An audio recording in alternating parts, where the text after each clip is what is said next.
coalition, division, religion, Eurovision, partition, collision, indecision, a vision.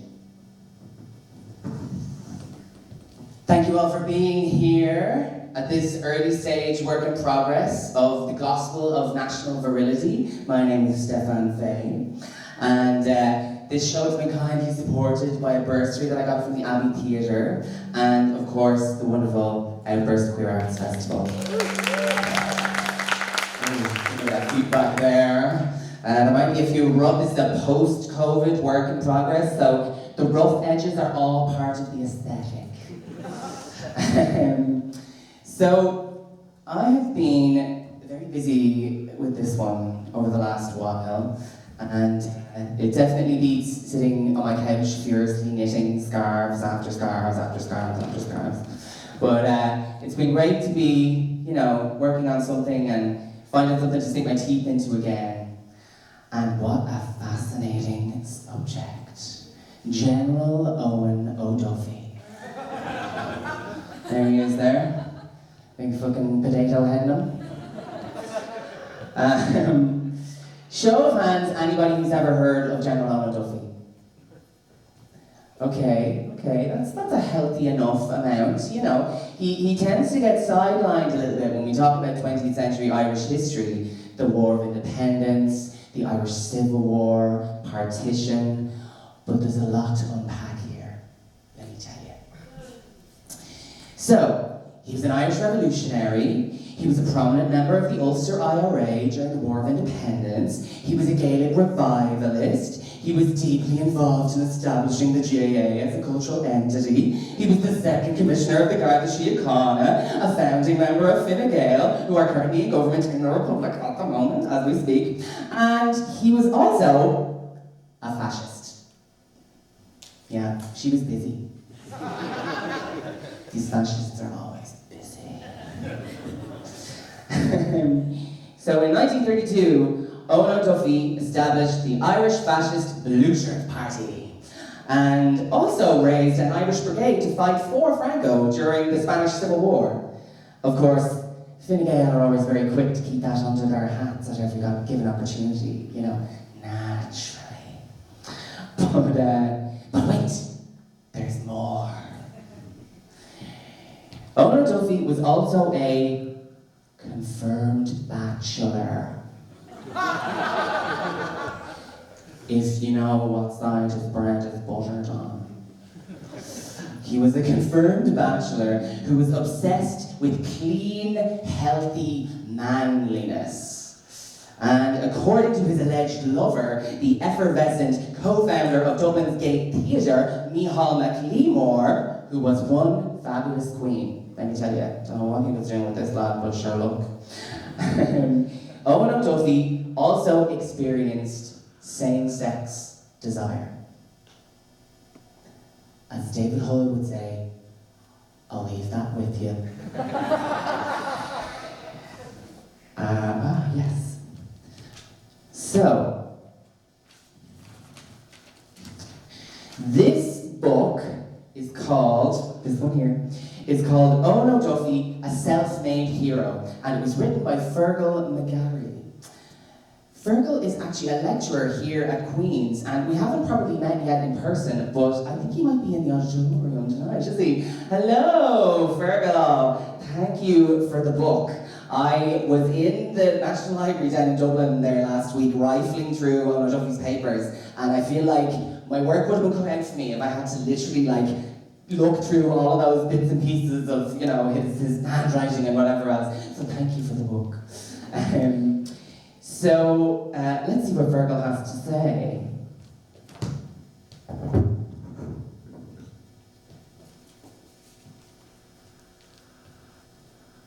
Do you know what? I was going to pretend that I'm reading from the book, but as I say, it's a work in progress and it's all part of the aesthetic, so I'm actually reading from the script. But it's in the book, trust me. So, Owen O'Duffy, who who would later become better known as Eoin O'Duffy, was born in Carrickdoon near Castleblaney in County Monaghan on the 28th of January 1890. So that makes her an Aquarius. Like myself. That and the riding the fellas is where the comparisons end. Anyway. Carrickdoon, also known locally as the Horseshoe, was an impoverished rural townland of less than 100 people, 1/3 of whom were illiterate. Owen's father, also Eoin Duffy, was a subsistence farmer who eked out a living from 15 acres of boggy land he had inherited from his father, Big Peter, in 1888. He and his wife, Bridget Feely, who grew up and died in the same part of Monaghan, had 7 children, of which Eoin was the youngest. Okay, so far, Patrick Kavanagh. So this is from the preface. His life can be neatly divided into 3 acts, but for the final one, he would have been assured of an important legacy in Irish history, as a patriot and state builder. The first act traces his gradual emergence through the classic route of GAA activism, as one of the leaders of the Republican movement.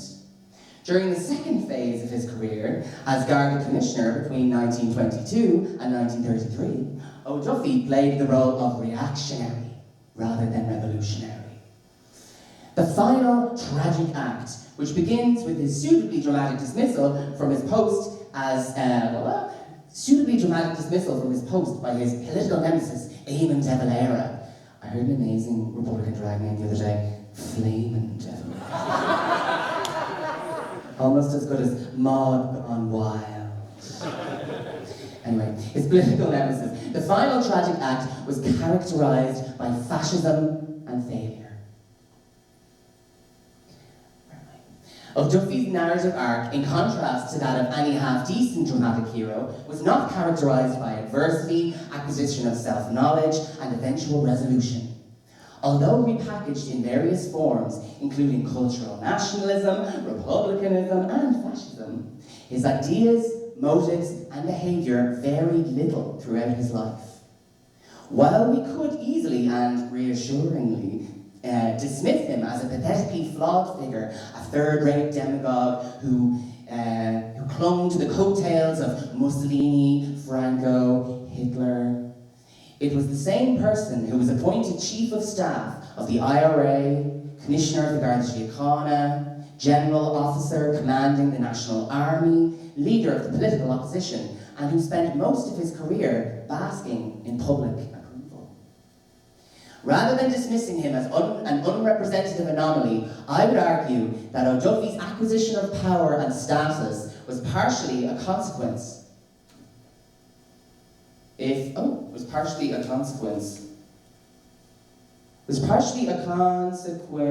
of his successful invention of a persona which reflected, if in a highly distorted and exaggerated form, the values of the society and times in which he lived. As a cultural zealot who exploited the forces around him with varying degrees of success, O'Duffy's modus operandi renders him a useful prism through which to explore some of the key themes of 20th century Irish history, including the importance of language, religion, sport, morality, sexuality, and identity in public and private life. Biographies of Irish patriots often, and sometimes even appropriately, focus on courage, self-sacrifice, and idealism. These figure in O'Duffy's story, but so too do more problematic issues which illuminate some of the darker aspects of a period characterized by violence and hatred, as well as idealism and conviction. After all, can we really understand modern Ireland without considering such themes as invention, intolerance, hypocrisy, and the abuse of power? Cheers for that, Virgo. A healthy mind in a healthy body. That is not implied in the curriculum of all schools and colleges. In this new gym at Templemore, the limbering up begins for a lifetime of outdoor activity. It is a very well-fitted gym with all the conventional muscle developers, bars, ropes and horses. Here it is said the boys from Dublin shine. In other aspects of training, the boy from the country district takes the lead, especially with his inborn powers of acute observation. All the recruits have to go through it, and with such a high proportion of young Gardaí in the force, it is well on the way to becoming probably the fittest police body in the world.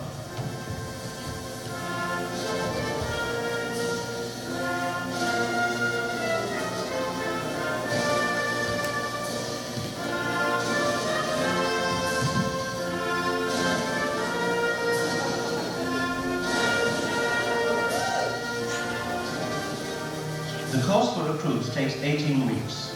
Weeks of gym work as well as marching, counter-marching, study and exams. The value of physical exercise as a preliminary to service at a station is obvious enough. Their race is against the lawbreaker. It is equally against time. The time that it takes to walk a beat, the hours of standing and waiting. Walking or waiting, physical endurance is called for. Sometimes they bring it here with them from the sports field, or from the walk to school across the miles of road. Sometimes it is here that the love of physical fitness first exercises the sinews and muscles that have long lain dormant. Of course, some of the boys have their party pieces.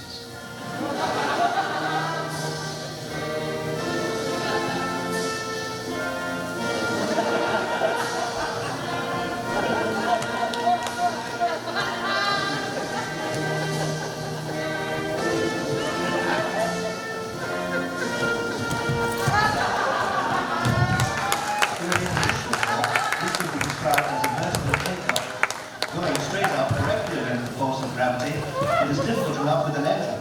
It's more difficult with a rope, with or without it. It's also one way to slim, except that you have to be slim to begin with. To look at these men, one would think that this was a picked body of acrobats. But no, these are a party of recruits. There'll be another party like them along tomorrow and the next day.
Hate is on here, it is. Hate's on the side of the road.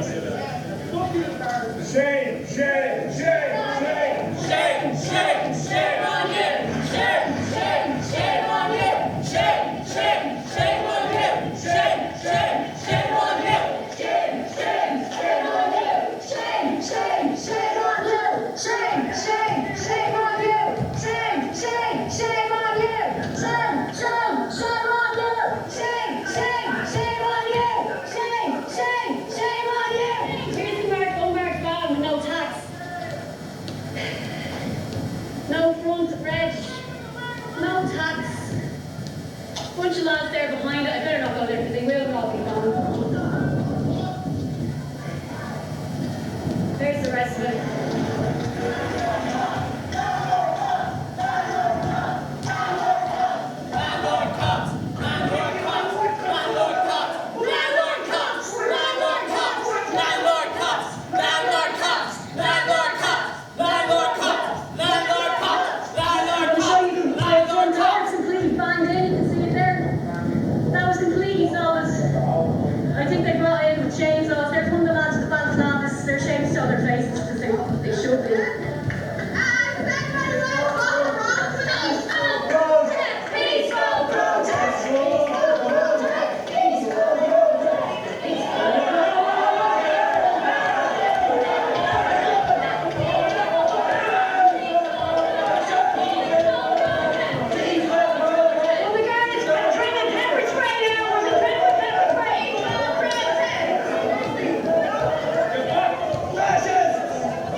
That guard obviously did manage to seize the phone for evidence. The voice you heard at the beginning of that video belonged to an artist and illustrator called Micheál Russell, aka Micheál. aka my housemate and sister witch of almost 8 years. I've had the great fortune in my life to be surrounded by really incredible women. In 2018, Micheál and a coalition of housing activists from various different backgrounds held rallies, protests, and occupied a number of properties in Dublin's north inner city under the banner of Take Back the City. These occupations were deployed to challenge real estate market speculation, highlighting and calling for better use of vacant buildings. Professor Micheál Mac has written that the housing crisis plaguing the Republic of Ireland and dominating most current political conversations is the result of decisions made by governments and policymakers that see housing as a commodity. This has spearheaded a structural shift in which major financial investors transform housing into an arena of financial speculation. In September of 2018, a group of men in balaclavas entered a building on North Frederick Street in Dublin city centre, forcibly removing members of Take Back the City who'd been occupying the space in protest.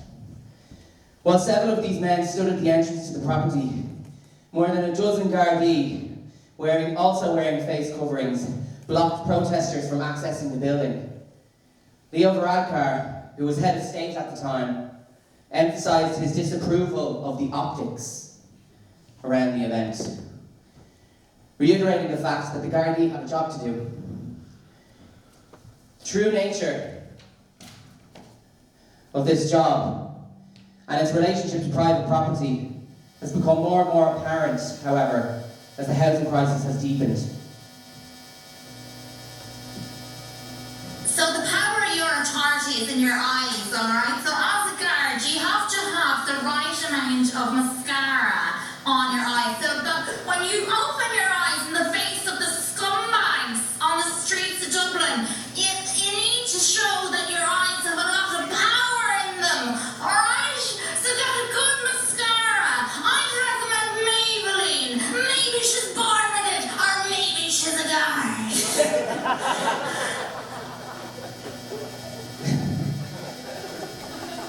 I could not show you that one.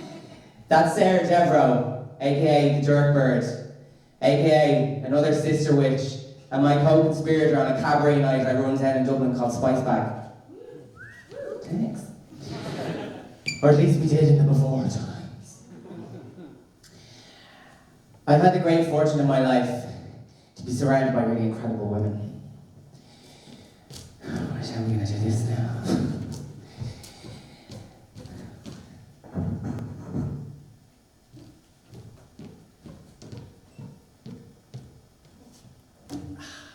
There we go.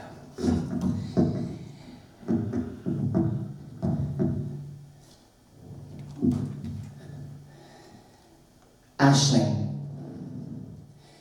An Irish word meaning dream or vision. The Aisling poem is a poetic genre that developed in the late 17th and early 18th centuries, partially as a response to the collapse of the ancient bardic orders connected to Gaelic systems of patronage that were decimated by British colonisation. In the Aisling, Ireland appears to the poet as a vision in the form of a woman, sometimes young and beautiful, sometimes old and haggard. She laments the current state of the Irish people and predicts an imminent revival of their fortunes. W.B. Yeats' play, Cathy Ní Húlhan, which contains themes of nationalism and blood sacrifice, is essentially an Aisling. The genre enjoyed a significant popularity in the late 19th century at the time of the Celtic literary revival, and it is one that Eoin O'Duffy would certainly have been familiar with.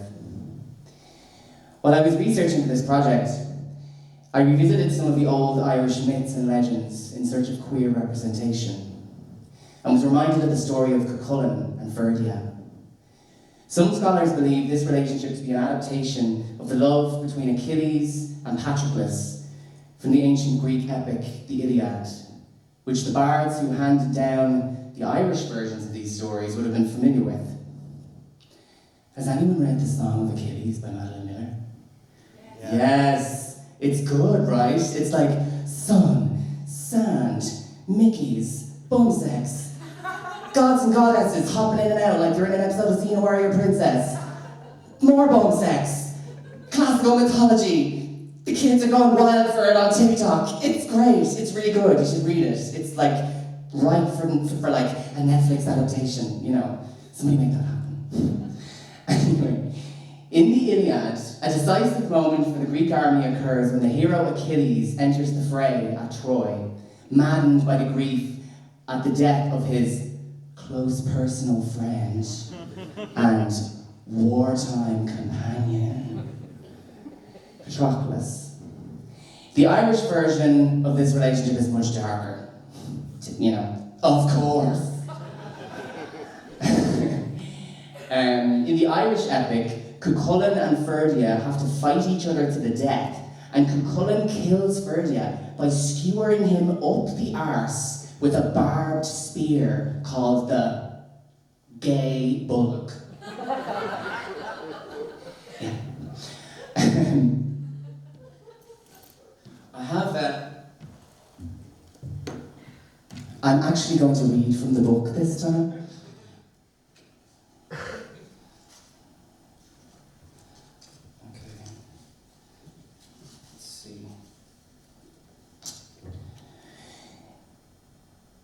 In the main story of the Ulster cycle, the Táin Bó Cúailnge, the cattle raid of Cooley, Cuchulainn is led in what could be the plot of a classical Greek tragedy to fight and kill Ferdia, the beloved foster brother of his youth. After Ferdia's death, Cuchulainn cries out a beautiful lament for his soul brother. Whatever the precise nature of the emotions that lay behind this lament, and despite or perhaps because of its fictional nature, it is a wonderful statement of love from one Irishman to another, albeit one he has just killed. It is such an attractive text that several authors have translated it. The following is from Thomas Kinsley's The Táin. Ferdia of the hosts and the hard blows, beloved golden brooch, I mourn your conquering arm and our fostering together. A sight to please a prince, your gold-rimmed shield, your slender sword, the ring of bright silver on your fine hand, your skill at chess, your flushed, sweet cheek, your curled yellow hair, like a great, lovely jewel, the soft, leaf-shaped belt that you wore on your waist. As Oscar Wilde once said, each man kills the thing he loves.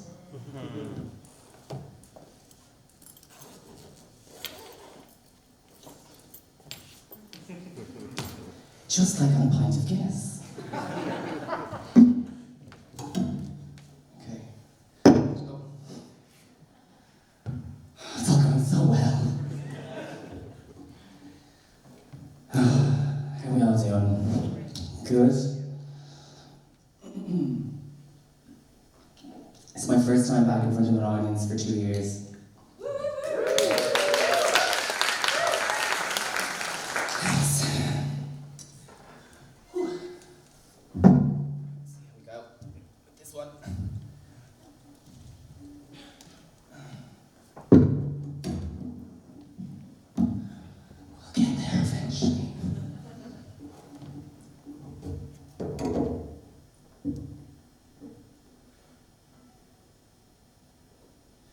So this is, can you hear me there?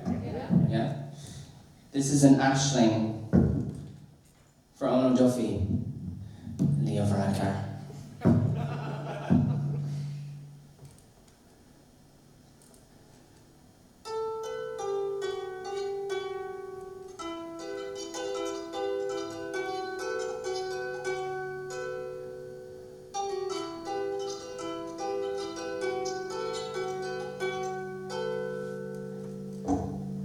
Where's that feedback coming from?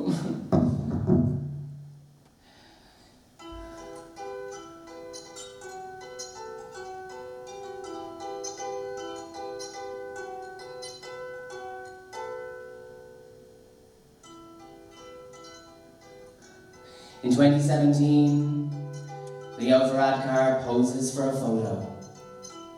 He's wearing a dark grey suit, a blue shirt, and a navy tie. He feels strong, confident, handsome. His boyfriend helped him pick out this suit. He brandishes a red sign in front of him. Welfare cheats cheat us all. He smiles. He knows this photo will impress Fine Gael and their conservative voter base, make them respect him. He needs their respect. Social change is frightening, after all. He has felt that change in the pit of his stomach, heard the roar go up in Dublin Castle when same-sex marriage was voted in with overwhelming popularity. It feels good to be popular. He remembers in school how his classmates would laugh when substitute teachers mispronounced his name. He grips the sign more tightly, imagining it reads, Leo Varadkar, Taoiseach, leader. He imagines himself on the cover of Time magazine. He will be seen as a hero of the new Ireland, Ireland's first openly gay Taoiseach.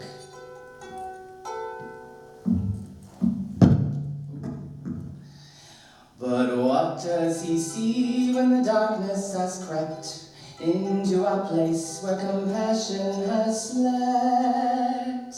Do the night terrors come when the moon is on high? What visions appear in the dead of the night? Derry down, down, down, Derry down.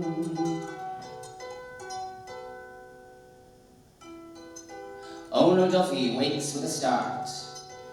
The dream again, always the same. A beautiful young man in glittering armor, like the heroes of the old myths. He feels the heat rise in his loins. His mother had told him about these stories by the fireside. He was with her when she died. It was a hard death.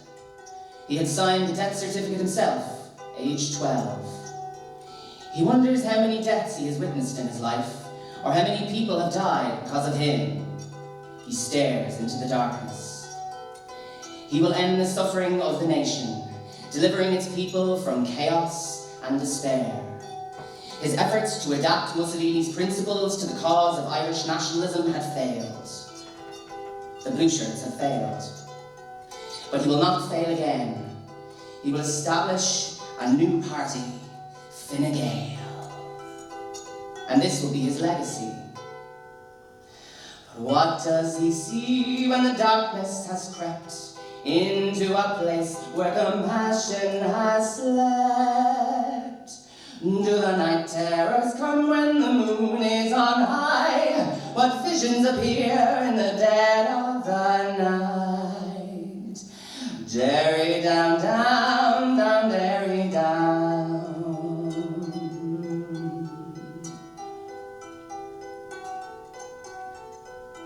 If you are white, male, or even worse, middle class, Sinn Féin doesn't want you. So much for an Ireland of equals. Tweet. Leo Varadkar is in a rage. Privilege. This new weapon the left uses at every opportunity to discredit anyone who disagrees with them. Why should he pay the price for attending a fee-paying school? He worked hard to get where he is today. These people don't understand the meaning of a hard day's work. He checks his phone. 73 Twitter notifications already. As he begins to scroll through the responses, his anger intensifies. Eoin O'Duffy stands in front of the mirror, straightening his tie. He stares deep into the icy blue of his own gaze. He does not blink. Commissioner of the Garda Síochána. The recruits will be a model of his own ideals. The flower of the young manhood of Ireland. A healthy, free and Catholic nation. He imagines their muscular torsos, their strong thighs, the tight, harsh wool of the Garda uniform, the leather belt, the cap. He will preach the gospel of national virility, self-improvement, temperance, respectability, discipline, manliness. He feels his heart rate quicken. He does not break his own gaze in the mirror. Leo Varadkar wakes suddenly, drenched in sweat. The dream again. The beautiful young man. the spear, the sudden rush of power. Beneath the sheets he is standing to attention. He stares into the darkness.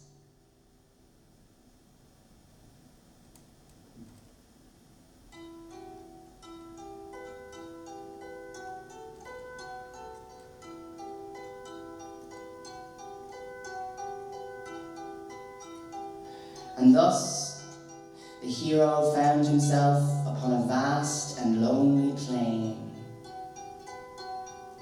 There before him stood a beautiful, glistening youth. The youth had eyes of emerald green and flesh tightly packed on his slender frame. Around his chest were sheets of ivory, and his helmet was inlaid with glittering stones and curves of gold. The gaze of the youth was beseeching. Love me, brother. Let us forget this fight. I am not your enemy. Let us go from this place together as equals, my love. The hero knew that killing the youth would be a great betrayal. But when he gazed into the sparkling emerald eyes, he saw only his own suffering and was repulsed. The hero could bear the suffering no longer, and so he took up his spear, the barbed gay bullock. He knew that slaying the youth would bring him that which he desired above all things: power and glory, dominion over men. And so, with one ferocious thrust, he plunged the gay bullock deep inside the body of his love. As the barbed spear ripped at the innermost part, the hero felt the pang of self-annihilation, and his lust for power throbbed.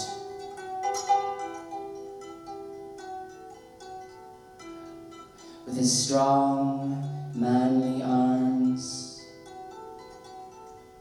he placed the broken body in the river and watched as it washed away. Derry down, down, down, derry down, down, derry down.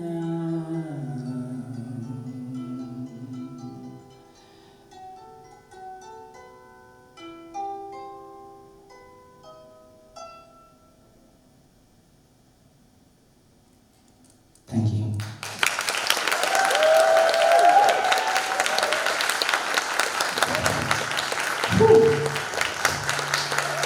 Touch and go there for a second. So I'm now going to be joined on stage by the wonderful Greg Thorpe, and we're going to do a little talk back. Yeah, I think there isn't. This one's a bit dry. This one's better. Can we try this one? Hello. Hello. It's much better. Yes. Yeah. I'm just gonna pop this over here.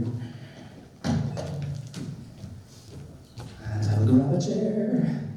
So we're on a very tight schedule, so I'm gonna... What time are we at, Greg? It's 46 minutes past. Okay. This is gonna be a speed assessment. Skylar me, man, for having me. Well done for that being your first time on stage.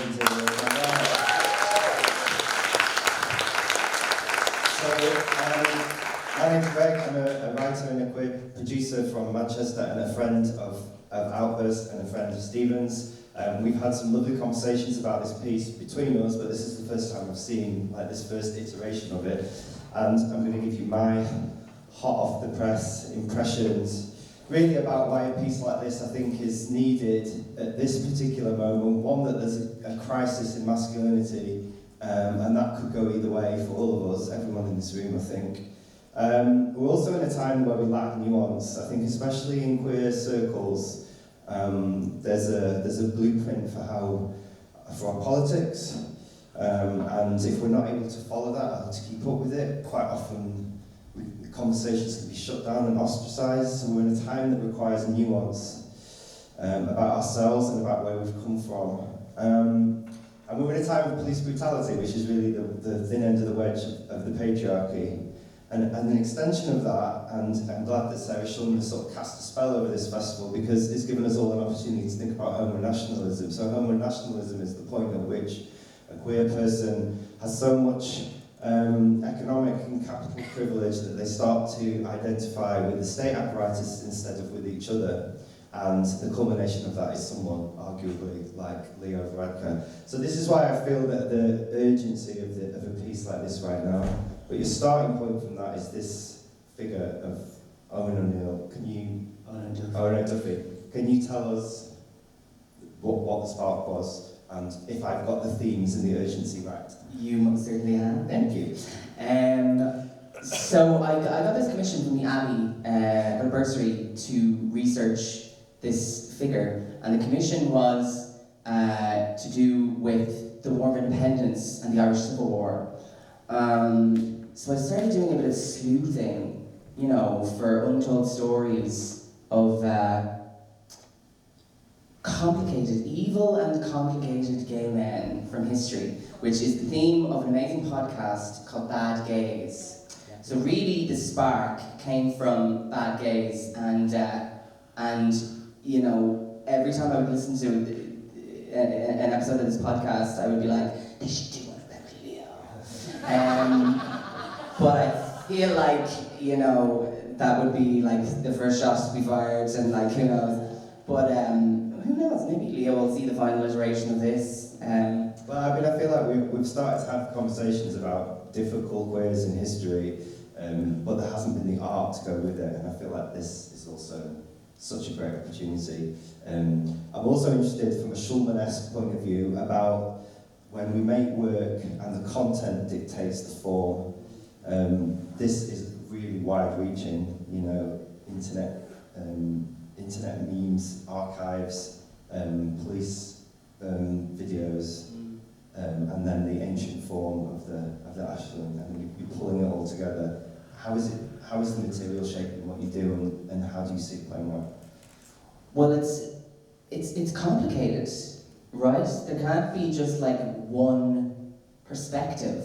I empathise with Leo Varadkar. I think he, you know, I remember that moment when I was first coming into my queerness, not necessarily when I came out, but when I was first like coming into my queerness, when I was becoming politically aware of the implications of certain aspects of my identity. And it's a difficult, complicated, painful, embarrassing time. I had a lot of perspectives and, you know, thankfully, well, I don't really engage with social media so much anyway, but, you know, thankfully there isn't like a litany of tweets of like stupid shit that I said when I was like 19, 20 or whatever from back in the day. Leo is having to live out his queer awakening, well, I don't know if it's a queer awakening, but anyway, his gay awakening. He's having to live this out in a very public context where, rightly so, he's being held accountable. Now, where my empathy ends with Leo is the fact that she's not learning from her mistakes. She's like doubling down, and you know, that's where the issue is. We all make fucking mistakes. Like, we all say stupid shit, we all do stupid things. We all, you know, as Panty said, we're so, in the Noble Call speech, it would be miraculous to survive unscathed from internalized homophobia when culture is overwhelmingly homophobic and racist and misogynist and all these different enablers and all these different things, you know. But just thinking, do you think that the trauma that comes from homophobia, and also Leo Varadkar is a person of colour with a status, that the trauma of that helps to seduce a person into power and thereby a drift to the right? Well, it doesn't happen to everybody. Not every person who's experienced trauma becomes like this is again where... We're all in a country though, isn't it? Well, yeah, of course. I mean, ultimately, the question that I was kind of asking of myself the whole time was, what happens when a person who has been oppressed becomes an oppressor? And like, that's extremely true of somebody like Eoin O'Duffy. Literally, like, he was an Irish revolutionary, you know, who was very significant in terms of, you know, the fact that we have the Republic of Ireland. And then he goes on to found this fascist party, you know. It's sad and it's dark, and it makes me, it attacks my natural optimism in a way. Yeah, but what I think it does beautiful is what we said before, it's the form is queer because it poses questions. And I think that the artist is the perfect person to pose questions, and I felt, even in this element of the piece, that it was unresolved, and that's the brink that the artist should take us to, and I think you do it really, really beautifully. We don't have time for loads of questions, but I'm just going to throw it open for one, and then we're all going to jump in a cab and go and see Dame Shulman. Yes? Yes, so I would like to thank you so much. I loved the piece, and as an artist who also is very interested in anti-fascism and how you can work on that and access it from different perspectives, I loved it, and thank you so much. Oh, thank you. Cheers, thanks a million. And also, to generate anti-fascism, we have to be able to describe fascism. Yeah. And and I think that's what we get here. But also done with like comedy and bravado, and I loved the endurance dance. And that was an emotional journey in itself. It went from comedy to tragedy to exhaustion, and if that's not history, I think, you know, what is. Will we take one more, and then I promise we're going to wrap up. Anyone else, even if it's just some praise? Yes, over there. I absolutely loved that piece of the art. I mean, the whole piece is beautiful, but the way it all came together in the end, and that parallel between Eoin O'Duffy and Varadkar and then Holland killing Birdie, it was so powerful. Like, I'm going to be thinking about that for weeks. So thank you. Oh, It's amazing. thanks a million, love. Thanks, Prince. Tell your friends. Thank you, Stephen. Where will we see the rest, and where will we see more? Well, hopefully it gets picked up now. Yeah. So we shall see. Yeah. If you can fill in a form on your way out, telephone how much you enjoyed it, that will help get this ball rolling. Thank you so much, Stefan. You were amazing. And thank you to everyone at Outburst, and thank you for coming. Let's go. Cheers.